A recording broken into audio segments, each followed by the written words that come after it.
Hi friends, ఎలా ఉన్నారు? నేనైతే బాగున్నాను. మీరు బాగున్నారు అనుకుంటున్నాను.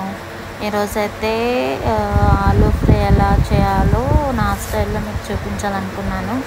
సో ఫస్ట్ అయితే ఆలూని చిన్న చిన్న ముక్కలు కట్ చేసుకొని ఉడకబెట్టుకోవాలి. ఉడకబెట్టిన వాటిని ఇట్లా చిన్న చిన్న ముక్కలు కట్ చేసుకోవాలి. అండ్ తాలింపు కోసం ఒక ఆనియన్ని పొడవుగా కట్ చేసి పెట్టుకోవాలి. ఈ విధంగా కొంచెం ఉప్పు వేసి వీటిని ఉడకబెట్టుకోవాలి. కొంచెం ఉప్పు పసుపు ఉడికిన తర్వాత నీళ్ళన్నీ వంపేసి వడగట్టుకొని ఇలా చిన్న చిన్న ముక్కలుగా కట్ చేసి పెట్టుకోవాలి. అలాగే ఫ్రై కోసం ఒక ఉల్లిపాయని కట్ చేసి పెట్టుకోండి.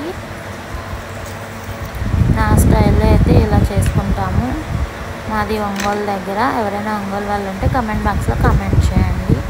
తాలింపు కోసం ఆయిల్ వేసుకొని ఆయిల్ హీట్ అయ్యాక తాలింపు గింజలు, ఎండుమిర్చి, కరివేపాకు అండ్ అలాగే కట్ చేసి పెట్టుకున్న ఆనియన్ ముక్కలు వేసేసి ఫ్రై చేసుకోవాలి.